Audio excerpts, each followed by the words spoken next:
Namaste. Welcome to Heal with Suman, a channel that focuses on mantras, meditation, and healing. Today, we bring you one of the most fascinating and powerful stories from Indian mythology, the legendary churning of the ocean, or Samudra Manthan. This divine event led to the emergence of Amrit, the nectar of immortality, and many celestial treasures. Let's begin. Once upon a time, the Devas and the Asuras were constantly at war. However, due to a curse by the great sage Durvasa, the Devas had lost all their strength and power. The Asuras, taking advantage of this, began to dominate the universe. Distressed, the Devas turned to Lord Vishnu for guidance.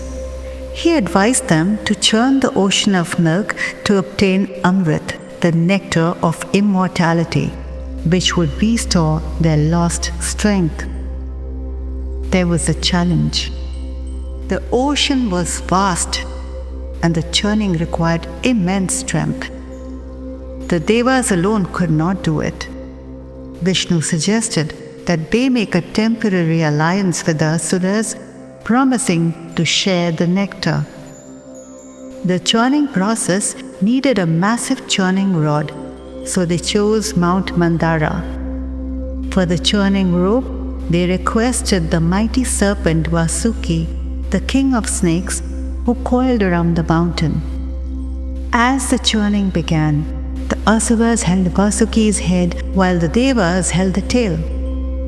However, the Asuras, being arrogant, wanted to hold the head, unaware that Vasuki's breath released poisonous fumes which weakened them over time.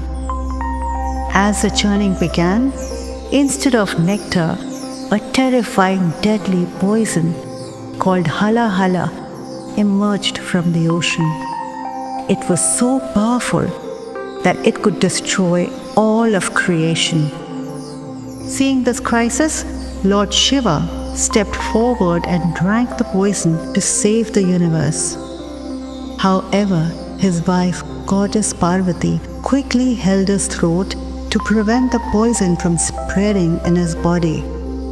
This turned his throat blue, earning him the name Neelkant. As the churning continued, several celestial treasures appeared from the ocean. Kamdhenu, the divine cow that grants all wishes. Uchchaishravas, the celestial white horse. Airavata, the magnificent white elephant taken by Lord Indra. Kasturi and Chandra, the divine fragrance, and the moon, which adorned Lord Shiva's head. Goddess Lakshmi, the goddess of wealth, who chose Lord Vishnu as her consort. Dhanvantari, the divine physician, emerged holding a golden pot of Amrit. The Asuras, greedy for immortality, snatched the pot and refused to share it with the Devas. Seeing this, Lord Vishnu took the form of Mohini, an enchanting celestial maiden. Hypnotized by her beauty, the Asuras agreed to let her distribute the nectar. However, Mohini cleverly gave the Amrit only to the Devas. One Asura, Rahu, disguised himself as a Deva and managed to drink a drop of nectar. But before it could spread through his body, Lord Vishnu severed his head with his Sudarshan chakra.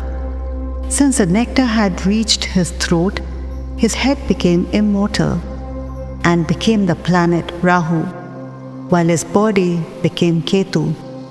Thus Rahu and Ketu became celestial entities, and to this day they are believed to influence eclipses in Hindu astrology. With the nectar consumed, the Devas regained their lost power and defeated the Asuras. The balance of the universe was restored, and the Samudra Manthan became one of the most important events in Hindu mythology, symbolizing the eternal battle between good and evil. What are the lessons that we learn from Samudra Manthan?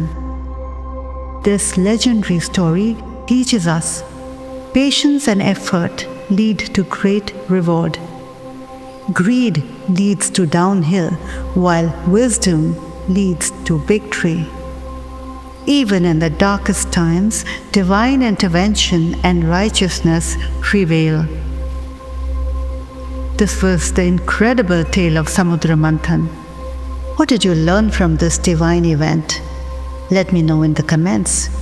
If you love mythological stories, don't forget to like, share and subscribe to our channel. See you in the next video. Om Shanti.